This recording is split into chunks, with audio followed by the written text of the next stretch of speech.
최근 출시된 아이폰 중엔 가장 안 좋지 않나. 특히 바지 뒷주머니에 넣었을 때 여기서 이미 에어는 화질 저하가 프로보다는 노이즈가 조금 더 가벼운데 사마라. 무슨 소리예요? 아이폰 에어 출시 날부터 지금까지 한 보름 정도 실사용해서 사용해보고 있는데요. 특별히 이번에는 프로도 함께 구매해서 같이 써보고 있어요. 엄연히 다른 라인이기 때문에 이 두 개를 굳이 비교할 필요는 없지만 둘 다 쓰고 있는 입장에서 이 에어 과연 쓸만할지 여러분들이 궁금해하시는 부분들 위주로 한번 정리해보도록 하겠습니다. 아직도 고민 중이시면 오늘 영상 끝까지 보시고 결정하세요. 가장 먼저 디자인. 쓰면 쓸수록 마음에 듭니다. 예쁘다 보니까 케이스를 안 쓰고 싶을 만큼 굉장히 마음에 들어요. 특히나 오랜만에 보는 이 유광 테두리가 개인적으로 저는 마음에 쏙 들더라고요. 실제로 많은 분들이 디자인이 예뻐서 무조건 에어를 사고 싶다고 하시는 분들도 꽤 많이 계시더라고요. 그렇지만 물론 디자인이 잘 나온 건 맞지만 이 길쭉한 카메라 선과 이 카툭티 때문에 상단이 너무 많이 나와 보인다는 단점은 있는데요. 케이스를 끼운다고 뭐가 더 나을지는 모르겠지만 그나마 덜 튀어나와 보이는 거는 있어요. 그리고 무게가 가벼워진 것도 한몫합니다. 손이 작으신 분들이나 가벼운 걸 찾으셨던 분들은 아이폰 미니가 단정되면서 굉장히 절망하셨을 텐데요. 스펙상 미니보다는 조금 더 무겁지만 그래도 165g의 가벼움을 자랑하는 에어입니다. 그러다 보니까 실사용에서 티가 날 만큼 정말 편하고요. 특히 바지 뒷주머니에 넣었을 때 두꺼움이나 묵직함보다는 얇고 가볍다는 게 확 느껴지긴 했습니다. 디스플레이가 약간 더 작은 프로 기본 모델보다도 주머니에 넣었을 때 훨씬 더 편했으니까요. 그런데 단순히 그냥 사용감만 봤을 때 딱 들었을 때 굉장히 가볍고 얇다고 딱 느껴졌던 건 갤럭시 엣지였습니다. 둘 다 가볍긴 하지만 아무래도 에어는 살짝 위쪽에 무게가 좀 쏠린 느낌이 있는데 그에 반해서 엣지는 전체적으로 무게가 분산된 느낌이 있어서 실제로 사용했을 때 조금 더 가볍다라고 느꼈던 것 같아요. 그렇지만 엣지보단 에어의 디자인이 훨씬 좋아요. 다음 디스플레이.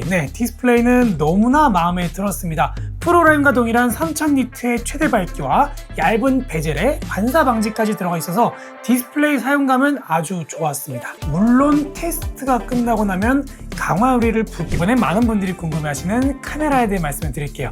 에어를 고민 중이신 분들은 이 카메라가 하나인 게 그렇게 불편할까 하실 거예요. 일단은 저는 불편해요. 저는 아이들과 놀러 나갈 때 이렇게 멀리서 당겨서 아이들 촬영을 많이 하는 경우가 있고 또 초광각으로 다 같이 찍는 경우가 굉장히 많이 있거든요. 그래서 저처럼 자연스럽게 망원과 초광각을 왔다 갔다 자주 촬영하시는 경우에는 굉장히 불편하실 겁니다. 사실 망원 같은 경우에는 화질을 포기하고서라도 10배 줌까지 당길 수는 있는데 초광각은 아예 못 찍고요. 그렇게 초광각이 없다 보니까 접사 촬영도 안 되기 때문에 어느 정도 이렇게 거리를 떨어뜨리고 촬영을 하셔야 됩니다. 그리고 줌 기능은 어쩔 수 없이 그냥 크롭으로 확대를 해주는 거기 때문에 확대할수록 화질이 당연히 팍팍 떨어질 수밖에 없겠죠. 자, 굳이 48메가픽셀의 4배율 망원 카메라를 탑재한 프로랑 비교를 해보면요. 일단 기본 배율, 2배율, 4배율. 여기서 이미 에어는 화질 저하가 신나게 일어나고 있어요. 오히려 프로는 망원 렌즈도 48메가픽셀이니까 화질이 오히려 살아난 셈이고요. 8배율. 다른 사진으로 한번 볼게요. 기본 1배율, 2배율, 4배율. 여기서부터 딱 차이가 납니다. 8배율, 10배율. 여기다가 프로는 0.5배율까지. 이렇다 보니까 애초에 다른 앵글은 없다고 생각하고 그냥 에어의 카메라만 쓰면 분명 만족스럽기는 하실 거예요. 기본 카메라는 정말 잘 나오니까요. 보케 효과도 예쁘게 잘 나오고 인물 사진도 잘 만들어주고요. 그런데 요즘 나오는 다른 플래그십 모델과 비교하거나 아니면 이전에 프로를 사용하셨다고 하면은 정말 불편할 수밖에 없는 그런 부분이긴 합니다. 자, 그리고 손떨방도 궁금하신 분들 많으실 거예요. 프로보다 과연 많이 떨어질까? 아무래도 1세대 OIS가 들어가서 걱정을 많이 하시는데요. 일단 이렇게 비교를 좀 해보도록 하겠습니다. 이렇게 동시에 들고 걷거나 뛰게 되면 에어가 튀는 현상이 조금 더 보이기는 하지만 1세대 손떨방도 사용하는데 큰 불편함은 없어 보이죠? 실제로는 둘 다 굉장히 흔들리고 있는 상황인데 충분히 잘 잡아주고 있습니다. 결론적으로 손떨방은 프로와 차이는 있지만 그래도 쓸만은 하다. 1세대 OIS도 충분히 잘 잡아준다. 그렇지만 안 그래도 망원과 초광각도 없는데 기본 카메라 스펙이라도 프로에 맞춰줬었으면 하는 그런 아쉬움은 있습니다.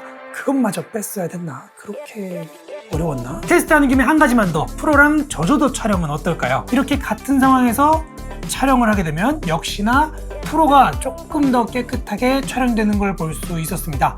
어두운 상황에서 에어도 같은 밝기로 잘 나오기는 하지만 프로보다는 노이즈가 조금 더 있죠. 흔들림도 조금 더 있었고요. 자, 그러다 보니까 에어랑 프로 둘 다 써보고 있는 입장에서 에어가 휴대성은 좋아서, 그리고 예뻐서, 얇고 가벼워서 너무너무 마음에 들어서 이걸로 메인을 쓰고 싶다가도 저는 개인적으로 영상이나 사진을 많이 찍다 보니까 결국에는 프로를 쓰게 되더라고요. 그러다 보니까 가벼운 카메라 둘 다 갖춘 갤럭시 엣지를 사는. 계속 보기 전에 구독부터 눌러주세요. 다음은 스피커 얘기를 해볼게요. 아이폰 에어는 스테레오 스피커가 아닌 모노 스피커입니다. 네, 상단에 있는 이 수화기 부분에만 스피커가 탑재가 되어 있죠. 개인적으로 모노일 거라면 차라리 하단 스피커였으면 좋았을 텐데 어떻게든 배터리 공간을 확보했어야 했는지 하단 스피커를 아예 빼버리고 수화기 스피커로만 탑재가 되어 있습니다. 그러다 보니까 영상을 볼 때 한쪽으로만 소리가 들리죠. 불편해요. 그리고 음질도 차이가 많이 납니다. 수화기 스피커다 보니까 아무래도 중저음대가 많이 약한 느낌이 있고 전체적인 출력도 많이 약한 걸 볼 수가 있어요. 물론 소리는 개인차가 있다 보니까 어떤 분들은 별로 그렇게 불편함을 느끼지 못하실 수도 있어요. 실제로 사용하는데 불편한 건 아니니까요.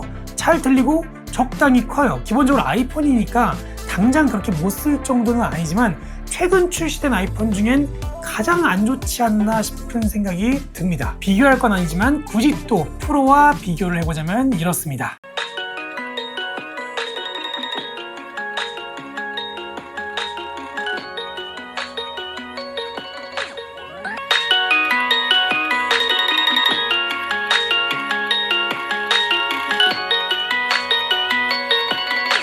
자, 이번엔 또 걱정하고 계신 배터리 얘기를 해볼게요. 결론부터 말씀드리면 저는 쓸만했는데요. 테스트를 해봤을 때 배터리 딱 70%에서 와이파이 연결된 상태로 1시간 동안 동영상을 시청했을 때 61%로 9%, 약 10% 정도 소모가 되었는데요. 생각보다 많이 닳았다고요. 그렇다고 딱 계산해서 딱 10시간밖에 못 쓴다, 이렇게 보기는 어려워요. 배터리 소모량에 따라서 더 빨리 닳기도 하고 더 느리게 닳기도 하니까요. 근데 스펙상 27시간 동영상 시청보다는 월등히 떨어지긴 한. 그렇지만 실제로 이걸 가지고 다니면서 일상생활에서 쓸 때 배터리가 불편하거나 하진 않았거든요. 예상보다는 나쁘지 않은 사용감을 보여줬어요. 편하게 막 써도 하루 이상은 충분히 갔으니까요. 사실 탑재된 기본 용량은 이것도 안 나올 만큼 적은데 배터리 효율을 상당히 잘 끌어낸 것 같다는 그런 생각이 들긴 합니다. 배터리 얘기 결론을 지어보자면 길진 않지만 쓰는데 지장은 없다. 게임이나 영상 시청이나 하루 종일 정말 그런 걸 많이 하시거나 아예 장시간 야외에서 활동을 하시는 분들이 아니면 불편하지는 않으실 거라고 생각이 됩니다. 자, 마지막입니다. 네, 다 좋아. 그런데 고민되는 부분 가격이겠죠.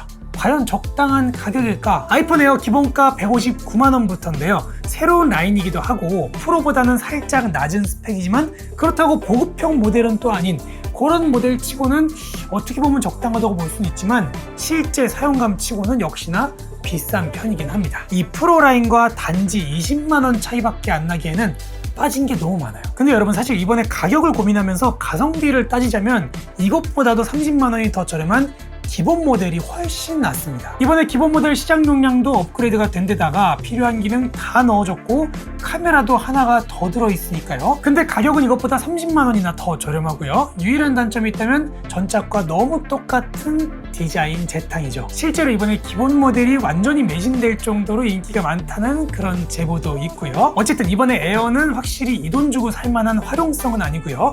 이 돈 주고 살만한 디자인은 맞을 것 같습니다.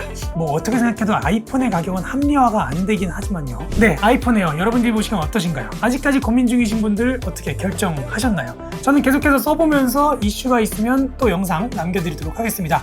오늘 말씀드린 부분 외에도 궁금하신 부분들이 있다면 댓글 남겨주시고요. 오늘 영상 도움이 되셨다면 구독 버튼과 좋아요로 응원 부탁드릴게요. 그럼 저는 다음 영상에서 뵙도록 하겠습니다.